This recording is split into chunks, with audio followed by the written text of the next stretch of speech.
Hello everyone, Tyrell Cannon back here with another original art walkthrough. This is the second part to my walkthrough of Astrobiology. Astrobiology is a comic funded on Kickstarter, written by Seth Jacob, that I provided the line art for. In part 1 I covered pages 1 through 18, and now I'm going to take you through the rest of the book. All these pages will be available for sale on tyrellcannon.com, and the book will also be for sale from me and from Seth Jacob. This is page 19. We continue the scene of Leo and Zofia going through this cave that they got trapped in. This is where, when I was reading the script, I started getting pretty worried. You know, Seth had been talking to me about the comic. It sounded great. Sent me the script, and you know, almost every single page has more than 5 panels on it. A lot of times it's 6 or 7. And then the other thing that Seth did in some of these descriptions of panels is it would be paragraphs of all these different things. Once I was able to talk to Seth and figure out kind of the way he works, he likes to throw in everything that he could possibly think of and to give me as much ammunition as possible to put the panels together. At the same time, though, what's great about working with Seth is that he's very trusting of the artist to kind of make some decisions about what's going to fit and what's not going to fit. So in these panels, not only do we have our characters, we also have a cave. So we have this lighting, we have them with their lights, we have this idea of these iridescent crystal shapes within the cave, and then we also have these hieroglyphics that need to tell a story about the creature that they're trying to locate. All that together in every panel starts to make you sweat a little bit. But once you get going on it, you start to find solutions, and even though it might seem impossible, what I've found the more I've drawn comics is that when you're forced to sort of really figure out how to put in the information in the clearest way, you get better and better at making decisions. So you start to decide where can you use silhouettes, and where can you use blackness to kind of create depth, and how much do you actually need to show of a character once you've established them so that you know who they are. The nice thing about these two characters is they have very different silhouettes. Not only is one male and one female, but Zofia has the spiky hair and the swords, and Leo kind of has his kind of slicked back hair and his backpack. So once you get down to that, you can start to really strip down how much of the character you need to draw in detail in every panel. So when you get to these smaller panels, you can still tell who's who. They continue to get these sort of hallucinations coming to them through the mist, which we're starting to figure out is coming from the creature that they're trying to locate. I'm pretty happy with this bottom panel. I like that I have Zofia. As soon as she sees it, she's already got her shields out, ready to go. So each one of her robotic arms has a shield that pops out of it, and she's always ready to rock when she needs to be. A big touch point, I think, for Zofia was characters like Vasquez from Aliens, somebody who just takes no nonsense. They're starting to figure out these apparitions can't really hurt them unless they believe in them, and so you see them start to kind of just brush them away and walk away from them. And they're sort of having this, conversation. This page was really about the conversation they were having and how they're getting closer or further away from each other. And then you see them kind of come to this big reveal here. Page 21 was another one that kind of gave me sweats when I read the script. Seth had written this huge iridescent cavern full of crystals and also bats. Giant bats that were hanging from the ceiling that also had their own lighting going on, and you wanted to have the characters in there. So we have these tiny, tiny little characters here, this giant cavern, and then all these bats. This was one where I knew the colorist was going to have to do some heavy lifting on. Luckily, Daniel was up to the challenge, and he was able to kind of make a lot of this work. Here's an example of Leo being kind of curious, and then, he was a little too curious, and we see a bat come down and almost get him, and Zofia makes herself useful. But Leo stops her from killing this time, so she doesn't end up killing the bat. Pretty happy with this page. Turned out all right, considering. The bat was another thing I had to design kind of on the fly. We didn't really do concept art for the entire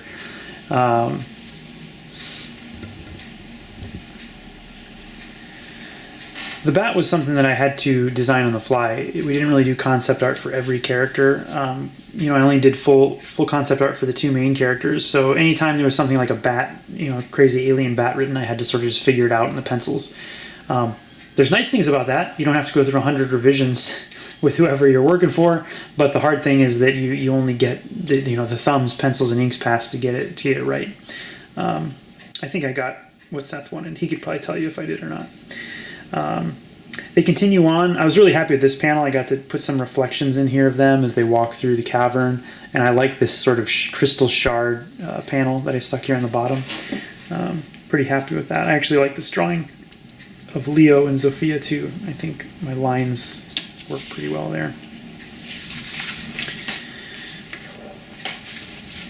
All right, so again we go into goggle vision on page 23, where Leo is able to see sort of this energy signature left behind by the creature, which you see in the top panel, which we were able to use some color holds on that, which I think turned out really nice. What I was going for with this was sort of a lightning and graffiti sort of look, but also with these kind of liquidy, misty tendrils that connect them. It's almost like a two-prong electricity going through the environment that leads them to where the source is. Again, we have, Seth had written this scene where they're starting to have the crystals are kind of getting condensation on them, and images are actually coming out of the crystals through the condensation. I had to scale back some of that in these panels because it was just impossible to really show any detail in some of these, back things. But then when you get to the bottom panel, you start to see an emergence of this volcano shape that spurs on the next hallucination that Leo has. So you start to see the drips starting to form into something. This is another example of, there's times when for me personally as an artist, I'm trying to find that balance between showing things in detail, literally, like, drawing every pouch, or just implying things. And so when I got to this volcano exploding, it was, it's mist on a rock. I knew I had to be, implying things more than drawing it in detail, as to not get too busy, and also as to not have it read as an actual window, but just as a shape on the rock. And you also have to trust that you're putting enough information down for the colorist, which is always tricky. You can always talk to the colorist, but you never, a lot of times when you're working in comics, you don't know who your colorist is going to be. Luckily at this point, I had already talked to our colorist and Seth, and we kind of had some shorthand going on. Then we get into this big scene of a volcano exploding in kind of a snow world. This was a lot of fun to draw. I love drawing snow and mountains and trying to figure out how to draw weather and things. I think I like doing it because it's not what comes naturally to me. I think figures and clothing and stuff is more what comes naturally to me. These kind of things, the Bob Ross in me is trying to come out and show, clouds and smoke and those types of things. Special appearance by my new daughter. She's crying for us in the background, if you can hear that. Say hello to her, Quinn. She was not around when I drew this, but she's here now, and we love her. As this scene continues, Zofia's trying to press on, and Leo continues to get distracted by more hallucinations on the rocks. At this point, one of the things I do like to kind of point out or give myself credit for, I guess, because a lot of times with comics, you're just kind of seeing everything you do wrong. At this point, I'm starting to really, 24 pages into the book, I feel like I've got a great sense of how to draw the characters and the shapes of their faces. And so I'm hoping that as the book goes on, you can notice that I'm using less extraneous line work to kind of describe the characters' faces. I'm trying to be a little bit more, simplified in the way I show them. All right, page 25. All these hallucinations, Seth had written so much about the worlds that Leo had gone to. I think it's because, Seth has all these ideas for where the book can go, which would be a lot of fun. We would love to do a second issue. But he wanted to show all this history of where Leo had been, to this world with this ice volcano. And now he's on a world with these fire apes, is what I think he called them, fireback apes. And, these things are so much fun, and it's almost a travesty that you only get one panel to show them. So you try to pack as much in as you can, like of their world and their personalities as creatures, and what his interaction with them was like on that one occasion that we've never seen before. Again, Zofia's trying to snap him out of it. She gives him a little slap on the face there. He has a little moment with this little tiny gorilla guy. And then we get this close-up of his eye mirrored with this giant elephant eye, which is the next page, page 26, which was also sold. Actually, I think that is the page that Seth took. It was his favorite page. It is a page I love, and I would recommend checking out the book to see what happens on page 26, because it was a beast to draw. I will show you a real little thing, though. A couple things about my pages. A lot of times I will screw up, as we all do, and I will just cut and paste together a new page on the top or bottom or whatever panel needs it. It's kind of Frankenstein together. The other thing that I will do is on the back of all my pages, I will write what I was watching during the time I was working on the page. So as I was drawing this page, I was watching Deadwood Season 1, probably for the second or third time. Really love that show. So every time you get a page from me, you will probably see little notes like that on it, which I think is fun. Okay, page 27. Now we're really getting to the craziness. They find the creature they were looking for. Another page that just, I think this one page of comics, Seth had written maybe 2 or 3 pages of script for it. You know, you get them walking through, and they're still experiencing these different creatures on the crystals. You see them stepping over other travelers that maybe died at this place, and then you get this reveal of a giant cave with electricity, energy coming out, an egg sac in the middle, and then a creature emerges from the water, and then when it emerges from the water, there's hallucinations on both sides in the water of fire, and there's electricity coming off of them, and you have dead bodies around the edges. Man, it's like the kind of writing that gets you excited, but it's also the kind of writing where you're like, oh my god, how am I going to do this? But I'm really glad that Seth wrote these kind of scenes and that I was able to draw them, because it really pushed me as an artist to try to get better at doing all these different things. It's not just people walking around in a city all day, and it's not just 2 characters interacting with other 2 human characters.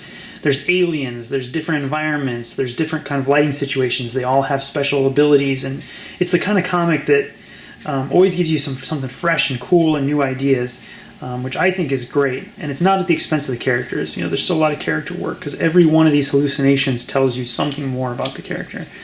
So it was a lot of fun, and again, I would love to do a second issue, and I hope that if you guys all dig this, we do get the chance to do it. But anyway, the creature pops up, and I think he was calling it a typhon in the script. I don't know if they ever call it that in the comic. Sort of a amorphous creature with tentacles. You know, he did reference things like octopuses and stuff, or octopi, however you say it. I was thinking a lot of like Cthulhu's. I was also thinking of just, you know, how can you show, you know, emotion on a creature without showing the exact body structure of it, and show motion. And so I really wanted all the tentacles to give you a feeling that they're moving through the environment with water and electricity popping off of them, and you know, the water kind of surrounding it, and then giving it different shapes on the head, but also water, which was also a tricky thing with the colors to kind of get. Like, there's shapes on the head, but then there's water over the shapes. So how do you show all that? And I really wanted to go with just focusing on the brow of the creature, and then focusing on the motion of the tentacles, and having those 2 be the defining characteristics of the creature, rather than trying to make it have a specific body, you know, structure.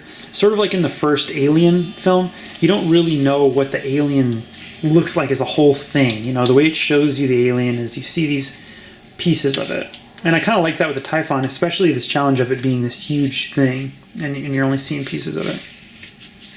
So page 27 and then page 28 are probably my 2 favorite pages of the book. Like if I was, you know, getting pages, I'd probably pick these up. This one here, I was really happy with how I was able to show scale at the top, and really get a sense that they're being kind of overwhelmed by this giant shape of a creature, and water just dripping everywhere. Like, it just emerged from the water, and so there's just things dripping off all over it, you know, constantly kind of like displacing water and air around it. I like this little grab of them too. So the monster interacts with them sort of via mental projection, like it was through the mist, but now more directly through the tentacles, which are also kind of hurting them. And Leo is able to, through some logic here, convince it that maybe it's not the best thing for it to not work with them, because he tells the creature about our you know, bad guy, the gold bad guy who's coming to take him and cut it to pieces. And sort of Leo gives it an idea of what would happen to it if it doesn't work with them instead of this other corporation. Again, this was another page that when Seth wrote it, I was like, how am I going to do this? But it ended up working out where Leo has these energies coming from his head, and you get, we got 1, 2, 3, 4, 5, 6, 7, 8, 9, 10, 11 panels in reality and out of reality. Again, really challenging, but I think it pays off, and you get something unique that you're not going to see in a lot of other comics. All right, the final chase scene. The last scene that we saw with the creature, and then this final chase scene were two of the big things that I really wanted to draw in the book. So when I was doing the sample pages, and you know, they didn't have that stuff in it, I was like, man, I really hope we get funded because I really want to draw this final action scene. We have a flying car chase scene with drones, you know, so there's these drones flying all around, and they burst out of this waterfall, and they're flying. And you also get to see Zofia just being a total badass. She jumps from the car, she's swinging on wires, she's got her swords out, her guns out, her shields out. You get to draw both flying cars, which is just so much fun, but also so hard to do. Like, cars are so hard to do, even when you design them yourself. Like, I designed these two cars. It's just really hard to stay on model. But it was really a challenge to kind of keep the energy going. But I also just like to pack tons of detail in. I like to have tons of little creatures and these drones flying everywhere. There's a shot earlier in the book, which is one of the pages that was sold, that Seth was describing as a strobing shot. So I think the way he describes a strobing shot is a shot where you see the character in multiple positions throughout the one panel. Because you can show a character move through separate panels, or you can show them move within one panel multiple times. So that's kind of what we have here. She jumps out the window like a madman or madwoman, and slices these drones to pieces. As they continue, we find out that the Typhon, is going to catch up to them and take out the villain's car, which I was pretty happy with that too. This was another example of me trying to figure out how can I, with such a small scale, show the tentacles, show the explosion, show the car. Like, how far can you reduce something but still have it be readable? And I hope this all reads as like a Typhon, and you see the bad guy's car and these little drones exploding around it. I think it's a fun scene. Had a really fun time drawing that. And then we're off world again. We're headed back to the wormhole. On their way home, the little baby Typhon hatches out of the egg that the creature gave them. They go back through the wormhole. This is another sequence I really am happy with how it turned out. I spent a while drawing this wormhole and seeing the kind of characters interacting in the car as they go through the wormhole. Again, Daniel did a great job on the colors for this scene, kind of making them very psychedelic and cool. I quite liked, the way he did that. Actually, yeah. This one I think I drew it so long that it didn't. I didn't even write down what was on the back of it. All right, and then at the bottom they end up at Pursue Labs. They kind of have this grand unveiling of the creature. We see that the baby has grown up. This scene was very tricky for a lot of reasons. Well, this whole page, we got multiple panels interspersed within a wormhole scene. We have another approach to a city. Cities are always a challenge. And then we have an interior scene of a party. And not only do we have to show our main characters in the Typhon, but one of the reward levels of the Kickstarter was to show a bunch of the backers making cameos. So we have cameos of all the backers right here. That's challenging. I hope that they're all happy with how they turned out. I tried to do them justice. I didn't do too many weird things. I did give one guy a robot arm, and this guy's got a little tentacle arm here. I also stuck myself back here in the back, so you'll see me in there as well. So that's the kind of scene, too, that just gives you cold sweats. Also, I think I had everything else drawn, and we were still waiting on some photos from a few people, so I was kind of just like letting this page sit there. And then we close out with this final page where you see, they return the Typhon back home, and then we're back inside the classroom. Ugh, classrooms, drawing these giant classrooms. Not fun, but I hope it looks cool. And then we get a sense that they're going to go on another adventure, which I really hope that they get a chance to do. I had a lot of fun drawing these characters, and I hope that you guys had a fun time reading it. If anyone's curious about, and I'm going to just leave it here on, this is just a fun drawing I did for the Kickstarter. If anyone's curious about the materials I use, I generally use the Pentel Pocket Brush pen. I use Deleter Black ink with a sable brush.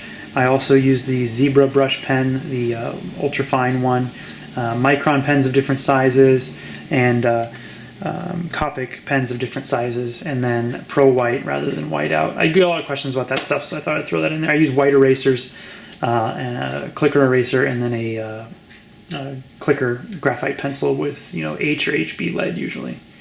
But I really hope you guys have enjoyed this look behind the scenes of Astrobiology. Again, all the pages will be for sale, the ones that are available here.